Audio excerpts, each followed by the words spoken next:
Hello everyone and welcome to our YouTube channel target for IQ. इस video में हम Delhi judicial service के prelims exam को लेके कुछ बातें करेंगे।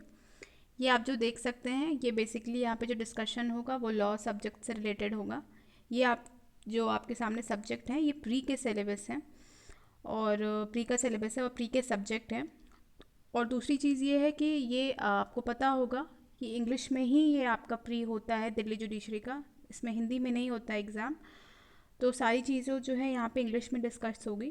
दूसरी इम्पॉर्टेंट चीज़ ये है कि इस वीडियो को आप प्लीज़ पूरा सुन लीजिएगा एक बार। यहाँ हम एक पेड ग्रुप स्टार्ट करने जा रहे हैं डीजीएस प्री के लिए, और यहाँ पे जो हमारा अप्रोच होगा वो मैं आपको बता दूँ। पहले ये वीडियो आप सुन के ही अगर आपको पेड ग्रुप ज्वाइन करना होगा तो आई रिक्वेस्ट यू कि आप पूरा सुन लें ताकि आपको आगे कोई दिक्कत ना हो। ठीक है, देखिए ये है हमारे सब्जेक्ट और यहाँ पे जो हमारा टारगेट कैसे कैसे हमें फुलफ़िल करना है, हम पॉइंट वाइज चलते हैं। Constitution of India, Delhi judiciary के एग्ज़ाम में कॉन्स्टिट्यूशन ऑफ इंडिया को लेके कोई टेक्निकल सवाल नहीं आते हैं।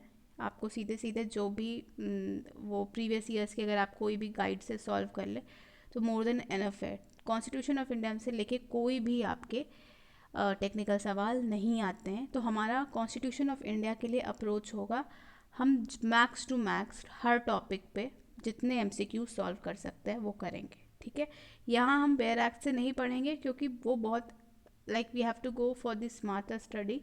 तो यहाँ पे हम एमसीक्यूज़ को सॉल्व करेंगे, उससे डिसाइड करेंगे कि कैसे करना है, क्या है, किस तरह क्वेश्चन है, केस लॉ, क्योंकि एमसीक्यूज़ अपने में ही बहुत ज़्यादा होंगे। ठीक है, तो पर डे हम इसमें क्वेश्चंस को कॉन्स्टिट्यूशन ऑफ इंडिया के लिए सॉल्व करेंगे। सीपीसी हम बिल्कुल बेयर एक्ट के थ्रू पढ़ेंगे। जो सीपीसी के लिए आपका जो अप्रोच होगा वो ये होगा कि हम इसको बेयर एक्ट से देखेंगे। जो प्री के लिए होता है सेक्शंस पे ज़्यादा ध्यान देंगे, ऑर्डर्स जो जिस हिसाब से क्वेश्चंस फ्रॉम होते हैं, क्योंकि प्री में ऑर्डर से क्वेश्चन उतने नहीं आते हैं जितने सेक्शन से आते हैं। सीआरपीसी, आईपीसी, बाकी जो आपके सारे सब्जेक्ट हैं वो बिल्कुल बेयर एक्ट से होंगे। आपको बेयर एक्ट रीड करके जो इम्पोर्टेंट सेक्शंस है वो पढ़ाया जाएगा। दूसरी इम्पॉर्टेंट चीज़ ये है कि यहाँ पे क्योंकि हमारा फोकस सिर्फ और सिर्फ बेयर एक्ट पे होगा कि दिल्ली जुडिशरी का पेपर बेयर एक्ट से इस तरीके से आता है क्योंकि हम मटेरियल से पढ़ने के चक्कर में बेयर एक्ट को इग्नोर कर देते हैं और क्वेश्चंस गलत कर देते हैं। तो ये हमारा फोकस सिर्फ और सिर्फ बेयर एक्ट होगा। ठीक है, और एमसीक्यूज़ होंगे और थर्ड मटेरियल हमारे पास कोई और नहीं होगा। ठीक है, आप इस चीज़ को समझ लीजिए, बेयर एक्ट एंड एमसीक्यूज़, और उसके अलावा हमारे पास कोई मटेरियल नहीं होगा जिसको हम देखेंगे। तो ये मुझे आपको बताना है कि जिस टॉपिक पे लगेगा मुझे मैं आपको रिटन नोट्स दे दूँगी। अदर देन दैट क्योंकि सिर्फ और सिर्फ बेयर एक्ट से हमें पढ़ना है तो आई डोंट थिंक कि आपको 100 मटेरियल की ज़रूरत पड़ेगी कि आपने 10 जगह लिख लिया, लास्ट मोमेंट पे कन्फ्यूजन होगी।